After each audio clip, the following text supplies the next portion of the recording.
With this treatment, the black man is in whiteface with a white blonde wig, even had some horns. Just gave him a quick little boom, boom, little pump jump up to get beat down. That's real what I was quick. thinking. They called themselves Brand Nubian, prophets of knowledge, teachers of black pride. But behind all those deep lessons and smooth boom bap beats was a crew that didn't just speak power, they used it. I know Sadat X got caught with a gun at one point. Number one, what was the reason why Sadat was carrying a gun? You probably have to ask him. They enforced their message with real-world muscle. Stories floated around about crews roughing up DJs, rappers getting spooked from coast to coast, and one member even pulling out a loaded gun in front of a group of older teens. Wild behavior for men preaching peace. But nobody backed out. They didn't have the money, you bozo. The are you talking about? They didn't have their business right. Nobody back out trying to paint it like you somebody was scared of you. Get the out of here. They were delivering unity on the mic while fighting their own battle for respect in the streets. This is the untold, raw story of how Brand Nubian blurred that thin line between philosophy and fear, and how it eventually came back on them. The Bronx in the late 1980s wasn't somewhere you simply lived. It was a place you survived. The crack era had corners turning into danger zones, and families holding stories too heavy to say twice. But right in the middle of that storm, a new voice was rising. Sounded like rebellion and shining with pride. That world is what shaped Brand Nubian. I won't curse. I'll take a famous curse word and just say cool. Before their name hit record sleeves, they were just four young men trying to decode a world that felt stacked against them. Grand Puba, born Maxwell Dixon, was already a neighborhood figure, known from the Masters of Ceremony, a smooth uptown group mixing sharp hip-hop edges with party flavor. Their 1988 track Sexy earned regional buzz, but it didn't break huge. Grand Puba, won't you tell them why? Hey, pretty mama, you look sweet. I mean, you're the type of girl that I've been dying to meet. When the group collapsed, Puba didn't stop for a second. He wanted something raw, something real, something that hit the street straight in the chest. In New Rochelle, only 20 minutes from the Bronx, but a whole different vibe, he linked up with two MCs who carried the same hunger, Lord Jamar and Sadat X. They crossed paths at basements, block parties, and through mutual friends, rapping into whatever mic they could borrow. When DJ Alamo joined, cutting and scratching behind them, the chemistry snapped together instantly. Their rhythm locked in, and soon after, so did their mission. Brand Nubian's foundation came heavily influenced by the 5% Nation of Gods and Earths, a movement teaching that the black man is divine, the original builder of civilization. In that belief system, the black man is God, the black woman is earth, and the rest, the 85%, was seen as lost in confusion. Explosive ideas, powerful energy, and a crew ready to shake the whole scene. It was a radical idea wrapped in hip-hop swagger, and it gave Brand Nubian their razor-sharp edge.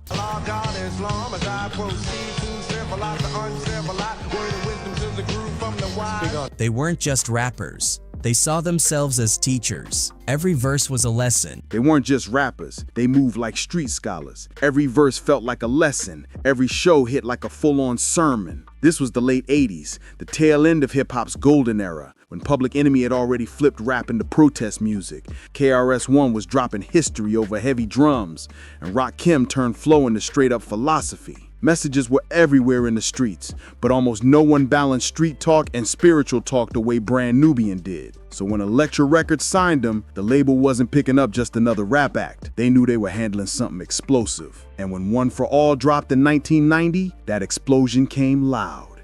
MC Grand Poo coming through all the residue. The songs remain classic, dating back to the Babalu. Critics called the album one of the smartest and boldest records of his time. The Source hit him with the legendary 5 mics, a massive honor, and fans treated the album like it was a revolution disguised as rhythm. But deep inside all that powerful messaging, tension was brewing. One for All was raw, pro-black, militant, and it never softened its tone. Tracks like Drop the Bomb came off confrontational, while Wake Up pushed boundaries so far that MTV banned the original video because it showed a black man in whiteface, something mainstream TV wasn't ready for. The label freaked out, but in the streets, that ban just boosted their signal. You couldn't walk through Harlem or pop in a mixtape without hearing Wake Up blasting. Older heads debated the message, and younger fans recited the lyrics like they were studying them. But Brand Nubian's message wasn't everybody's cup of tea. Some listeners treated them like prophets, while others thought they were extremists.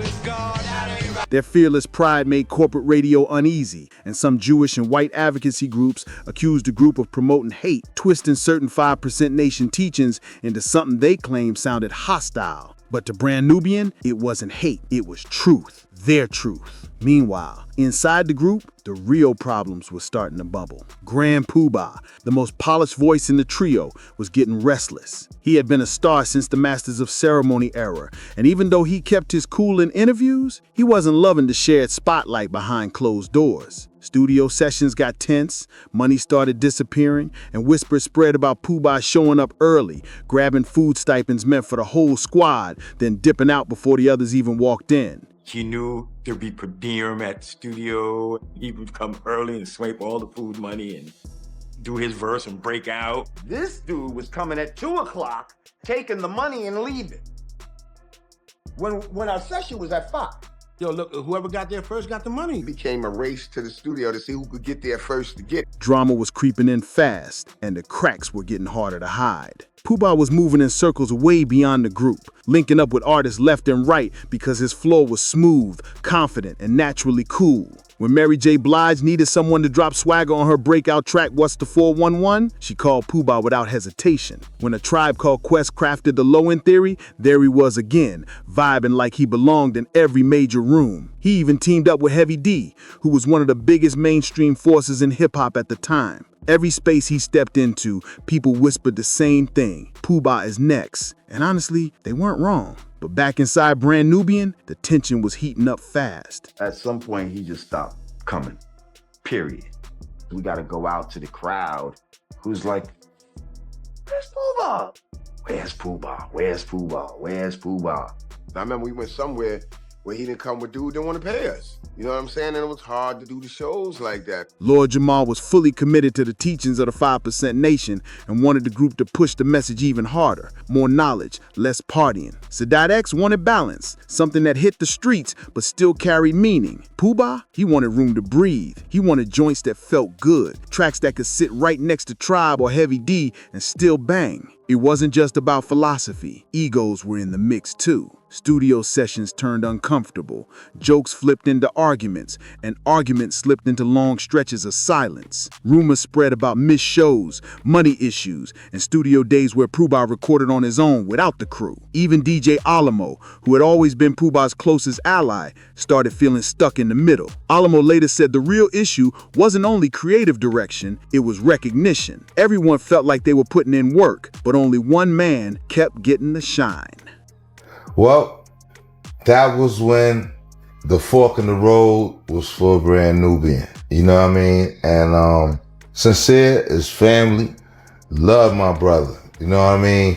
By then, the tension was way too loud to hide. Interviews fell stiff, group appearances got rare, and in a genre where momentum meant everything, Brand Nubian's chemistry was crumbling fast. So when Puba walked away in 1991, nobody was shocked. He didn't make a big speech or drop some dramatic statement. He just stepped out. DJ Alamo rode with him, and together they quietly started crafting what would become Real to Real, Puba's solo debut. For the two remaining members, Lord Jamar and Sadat X, it felt like the whole center of the crew had been ripped out. And in a lot of ways, that's exactly what happened. Their next chapter came in darker and way sharper because without Puba's humor and easy balance, the whole vibe shifted fast. The sound turned more militant, the rhymes hit harder, and the tone grew straight confrontational. They weren't just rapping about awakening anymore, they were clapping back at a world they felt was trying to shut their voice down. So when their new album, In God We Trust, dropped, it hit like a full warning shot. You could hear the frustration in every beat. There was clear tension aimed at the industry, like they believed hip-hop had traded its soul for radio-friendly trends and corporate shine. Their bars carried heavy resentment towards so-called fake rappers, weak DJs, and anybody they thought turned the culture into a playground for people chasing fast fame. And the tension wasn't only in the music, you could see it in their faces during interviews. They moved like soldiers who lived through betrayal, and every line felt like a declaration that Brand Nubian wasn't here to entertain anymore. They were here to address the whole scene head on. The single that sparked everything, Punks Jump Up to Get Beat Down, was basically a loud message to anyone doubting whether they could survive without Puba. But the track also dragged the group into their darkest era, and not for reasons they were proud of. The beat was rugged, and the delivery came with pure intensity, but one line crossed into territory that would haunt them for years. Sadat X dropped the now infamous quote, "I don't understand their ways. I ain't down with gays." Hip-hop split right down the middle after that. Some people treated it like raw street talk at the time, while others called it out instantly as harmful. Back then, the culture wasn't having open conversations about identity or respect. The scene was still pushing heavy ideas about toughness and old-school masculinity. And Brand Nubian's stance, rooted in strict interpretations of certain 5% teachings, made their approach feel more ideological than emotional. But the backlash came fast. Critics called it a contradiction. The same group teaching black empowerment was now dropping a lyric many saw as intolerant. The crew eventually tried to step away from the line, even censoring it on the reissue, but the damage had already spread. And things got heavier because the anger wasn't staying inside the studio anymore. Violence started creeping into their image in ways nobody could ignore. Rumors shot through New York radio circles, shaping a picture of a group whose street energy was becoming just as loud as their music. Rumors started flying everywhere that Brand Nubian's crew was pressing DJs who wouldn't spin their tracks, and some DJs even claimed they were getting followed, pushed, or cornered at shows. You stand or you fall, and we decided we was gonna stand. Whether those stories were real or just New York talk, the image stuck hard. Their message of empowerment was starting to look like aggression, and strength was beginning to feel like intimidation. In an era where rap beefs could turn dangerous overnight, nobody wanted to push their luck with them. Then came the show in Los Angeles. The moment everything spiraled. The group got frustrated over technical problems, and DJ Sincere snapped at the sound engineer. Words turned to shouting, and shouting turned into a fight within seconds. But what made this moment wild was who was in the room. Their entourage included people connected to Jordan Downs, one of LA's toughest housing projects. And instantly, around 50 men swarmed the stage. Sincere was DJing for us at the time. I remember also being there with a bunch of my dudes from the Jordan Downs. The sound engineer didn't stand a chance. He got dragged into a storm that had nothing to do with him. Lord Jamar would later say he even injured his leg jumping off the stage to get involved. When the smoke cleared and people tried to get out, gunshots echoed outside the venue. Nobody lost their life, but the story spread everywhere. That night became the moment people pointed to when they said the group's righteous fire had turned into something dangerous. On the streets, some fans loved the intensity even more. Brand Nubian wasn't just talking revolution anymore, they were acting like they lived it. They were unpredictable, militant, and in their own way, fearless. And that heat carried into their next album, Everything is Everything. The violence wasn't metaphors anymore. Tracks like Lick Them Remix hit like they were written right in the middle of a street-level conflict. The talk of danger, the tension, the paranoia, it all poured out on the record. The album had modest commercial success, but that wasn't their goal anymore. Brand Nubian wasn't chasing charts. They were fighting to stay relevant their way, but the cost was steep. Critics started calling their music hate with a beat. Their life by a knife or a gun, so when you see me coming, run. Their shows drew controversy more than crowds, and by 1995, the group split up again, another break in a career full of brilliance and self-destruction. When Brand Nubian's energy shattered, Lord Jamar didn't fade back. He got louder, sharper, and more unpredictable. The same man who once represented divine knowledge began carrying the aura of someone who'd seen both calm and chaos. Born Lorenzo Deshay Jamar in New Rochelle, he grew up in a steady home in a quiet suburban, clean streets, 2 parents, a structured life. But that calm didn't sit right with him. He felt like comfort made him soft, so he started leaving the suburbs to hang in rougher areas, chasing the edge he didn't feel at home. His early high school years, known for rival schools like Hamilton and Iuna, quickly turned from education to street hustle. By age 13, that search for realness took him to a dark place. An older man who worked as a janitor in his building exposed him to the drug trade. Instead of heading to the corridor park after school, he ended up learning how to cut, bag, and flip product, something incredibly dangerous for someone that young. Jamar later admitted he even used, which made everything worse. Some Brand Nubian demos, transportation, food, studio moves came from that world. He knew he needed to get out, but leaving wasn't simple. His teen years turned into a blur of stress and close calls. People he knew were getting hit with sealed indictments. Whole crews were getting taken in during overnight raids. Jamar barely dodged being swept up himself. The breaking point didn't come from police. It came from fear after he pushed himself too far one night. He believed he was close to dying, and that moment changed him completely. He said his 5% Nation beliefs, the teaching that a man must take control of himself, pulled him out of addiction and out of the streets. But even after he walked away, the survival mindset stayed with him. The edge, the suspicion, the readiness to clash, all of it seeped into his public image. The anger, the weapons, the confrontational energy became part of the brand people associated with him. In 2000, that tension showed up in the real world again. Jamar was arrested for hitting his wife, and when police searched his home, they found an unlicensed firearm and 2 bulletproof vests. The irony was harsh. The man known for preaching self-mastery was living like he expected constant conflict. The charges painted a picture that looked way too close to the street stories he once warned against. That same year, HBO called. On Oz, he played Supreme Allah, a 5% inmate preaching wisdom while dealing in illegal activity behind bars. It was typecasting, and it worked, because the character felt like Jamar's world, raw and complicated. He became a walking contradiction, sharp-minded, militant, and unpredictable, almost like the chaos he once rhymed about had stepped right into real life. Art started copying his reality, and for once, he didn't even need to act. You smoked up that stack in a minute, you. As the years moved forward, Lord Jamar swapped rhyme books for microphones, not to drop verses, but to debate. Through interviews and podcasts, especially his long run on Vlad TV, he reinvented himself as one of hip-hop's most polarizing voices. His message stayed the same every time he spoke. Hip-hop was created by black people, for black people, and anybody outside that culture was simply renting space. His most infamous quote summed it all up. White rappers are guests in the house of hip-hop. Some folks felt he was protecting the culture, others felt he was tearing it apart. The spark turned into a wildfire in 2013 when he aimed that message directly at white rappers like Yellow Wolf. Yellow Wolf fired back and told him to shut the up,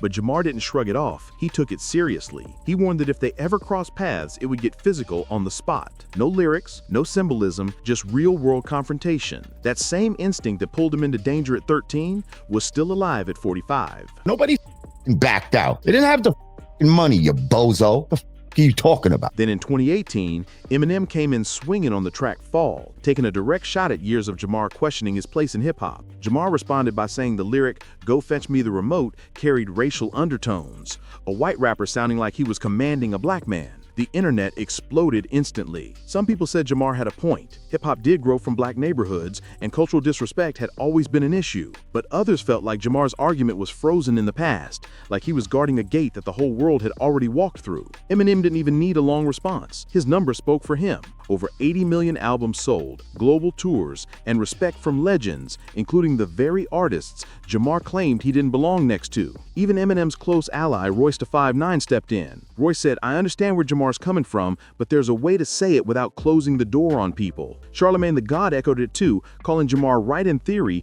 wrong in delivery. We just disagreed on that. That was it. And then they kept talking about it on Vlad. The debate wasn't just cultural, it was generational, emotional, and explosive. Hip-hop historians broke it down even deeper. They explained that Jamar's 5% ideology, with its ideas of black divinity and supreme knowledge, came from a time when the community needed pride for protection. But stepping into the 2020s, some listeners felt that same language sounded more like exclusion than empowerment. Younger fans saw hip-hop as global, not divided, and the old-school rhetoric didn't always land the same way anymore. Still, Jamar's confidence never slipped. He saw himself as the one speaking raw truth, the voice saying what everyone else was too scared to put out loud. His live streams became digital sermons, wild and unfiltered, sometimes sharp, sometimes off the rails. When b-boy legend Crazy Legs challenged him to a celebrity boxing match, Jamar hopped on camera calling him a bozo and a bum, promising to bring him pain every single round. People laughed, but the vibe felt familiar. The same fire Brand Nubian carried in their militant days, only now it was just Jamar holding the flame by himself. Even his old school peers started cracking jokes. 50 Cent clowned him online, calling him Lord Jerome and asking him if he smoked a messed up batch. It was harsh, but it highlighted a real shift. Lord Jamar had become more known for his opinions than for the music that once made him a force. And while Jamar lived inside controversy like it was home, Sadat X lived two completely different lives. Lives that were never supposed to fit under one name. On one side, he was Derek Murphy, a school teacher, firefighter, and basketball coach from New Rochelle, the kind of steady, grounded man families trusted. Being in the city, I had played basketball, so, you know, I was a little name in basketball. But now dudes were seeing me like, yo, I seen the video. Is that you rapping? Like, you rap? I was like, yeah, man, you know.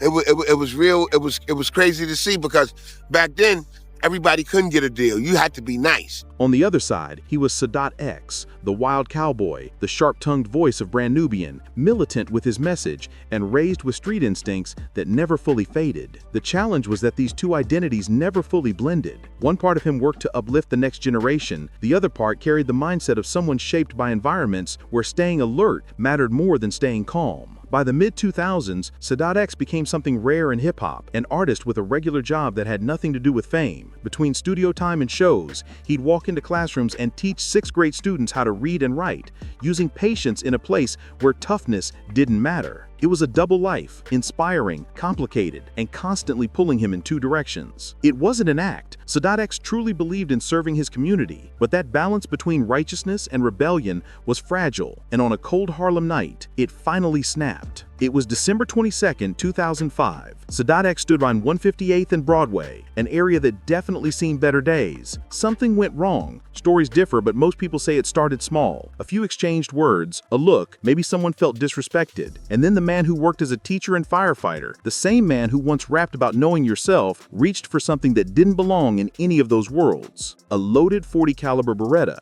I know Sadat X got caught with a gun at one point. Number one, what was the reason why Sadat was carrying a gun?